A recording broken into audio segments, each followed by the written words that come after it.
In Dante's Inferno, you have a place called Charon's Crossing. Charon's Crossing. Charon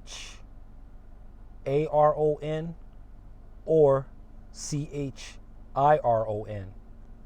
And this is the place where the dissatisfied and the miserable souls go to enter the lower levels of hell. They're coming from places like limbo, and they're getting ready to descend, to go lower into the ninth circles.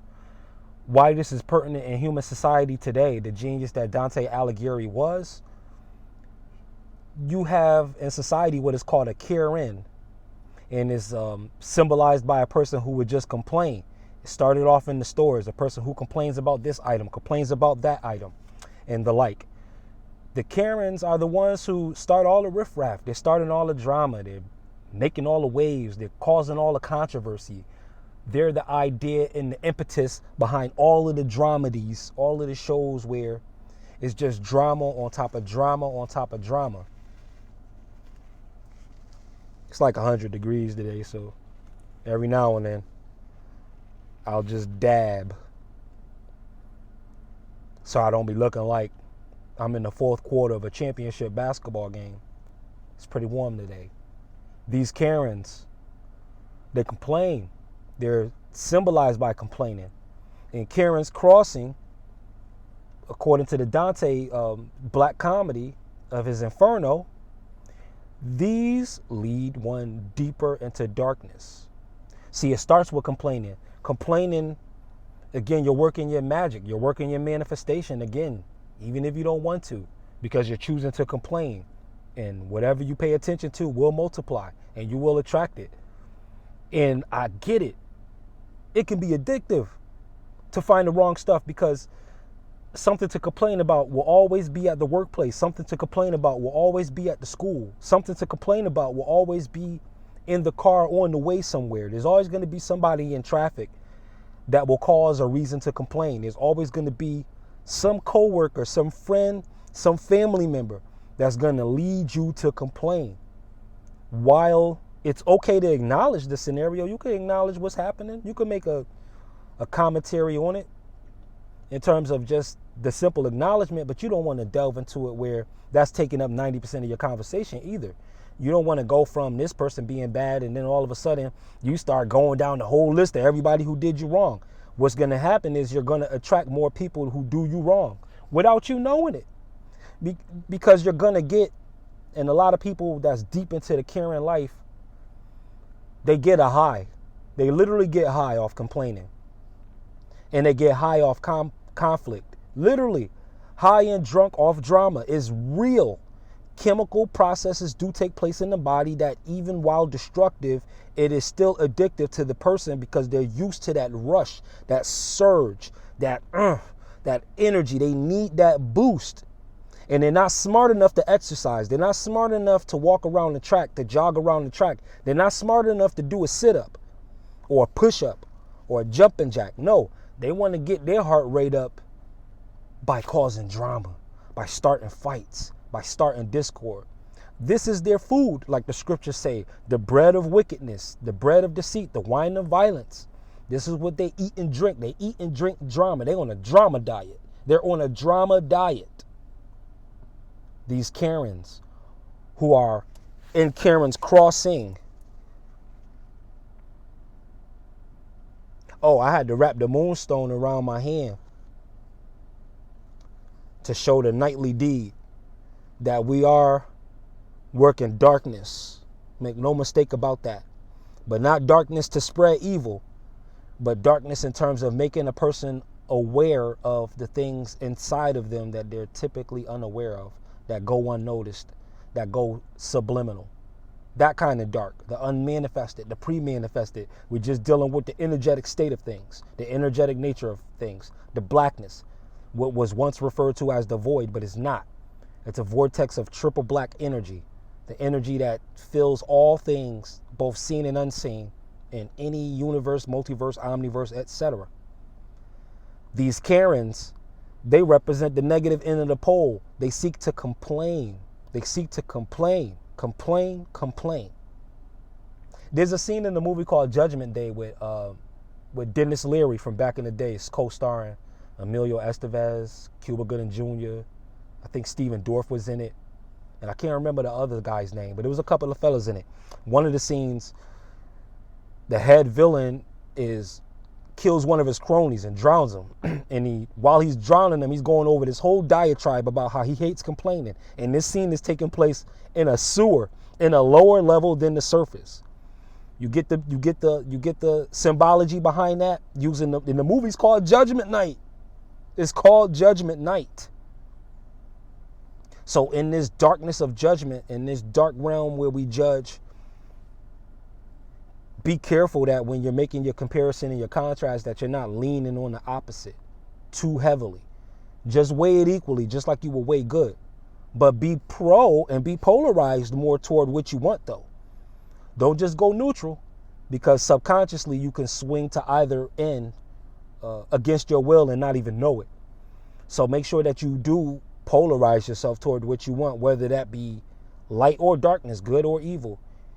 Just make sure that your intentions are clear. But these Karens, with their complaining and they're holding up the line, and they got 50 million items in the cart, and they got 100,000 coupons, and they want to count out exact change. If the bill says they owe $333.98, they're holding up the whole line looking for 2 pennies. Karens. They're on Karen's Crossing. They're headed towards Karen's Crossing, toward the boat that leads you deeper into hell. You understand? And this is really, really happening too. All of that imagery is just pointing to a very stark reality of the descent to complain. And eventually, if you're a Karen and you're complaining long enough, you'll actually begin to die. This is what happens, unfortunately, with a lot of seniors and a lot of elderly, when whatever issues, if they go unresolved for decades, they'll start to get very, very bitter. And next thing you know, the nice lady in the neighborhood becomes the mean lady in the neighborhood, becomes the crazy lady in the neighborhood, because so many things have went unresolved, and she's been so practiced in Karenhood, and she's been on Karen's boat for so long that all she knows is complaining. And these kind of people, not saying that all seniors are like this, but these kind of people, it's ageless. Anybody from any spectrum. But the seniors are particularly at risk for early death, though, with the complaints, because their bodies aren't operating the same as they did in their youth. So they can't bounce back from negative vibrations the same way. They'll end up dying early and checking out early. But across the whole spectrum, you want to be careful that you're not leading yourself into further darkness and staying on this Karen boat. Because that kind of complaining, what's going to happen is goodness in a great situation is going to become a nightmare for you. These kind of people, tranquility and serenity becomes a nightmare, because they become restless in the silence, because they're chemically and spiritually addicted to the drive of the drama. So when you bring them to the peaceful shores, and when you bring them to the kingdom of heaven, when you bring them to the gates, they're too busy cussing out the angels to ever enter into heaven. They're still hooked on the chemicals behind their drama addiction, their addiction to drama. So in a nutshell, Karen is Karen, whether it's Karen or Charon or Chiron. Either way, a Karen is a Karen. And if your name is really Karen, don't feel bad, because that's not what we mean. We don't mean that, oh, if your name is Karen, more than likely. That's not what we mean. We just mean that characteristically, the complaining lady in the supermarket, in the malls, they call her a Karen. Because I guess at some point, the first lady to ever start the drama that way, her name must have been Karen. Or else it would have been something else. It would have been, watch out for the Bridgets. Or watch out for the Vanessas. It could have went either way, but it just happened to be Karen. And it happens to line up with Karen's Crossing, the place where the miserable souls go. This is a boat for miserable souls. Do you understand that? Misery, I don't know if it really loves company. It has company, but misery don't love nothing. It might be looking for some validation, but that doesn't mean that misery loves company. Misery doesn't love anything. That's what makes it miserable. No, misery has company. It don't love company. Misery has company. Because a lot of people are miserable. That's really what it is. Misery has company. And be careful again. Another movie analogy. Kathy Bates, James Caan, Stephen King's Misery. Okay? Misery can trap you. Misery can put you on house arrest. Misery can break your legs. Not literally, but it can really make you lame. Being a miserable person can make you lame, where you really can't move through this life the way you would like to or the way you're supposed to, because you're too busy holding grudges. You're too busy being miserable.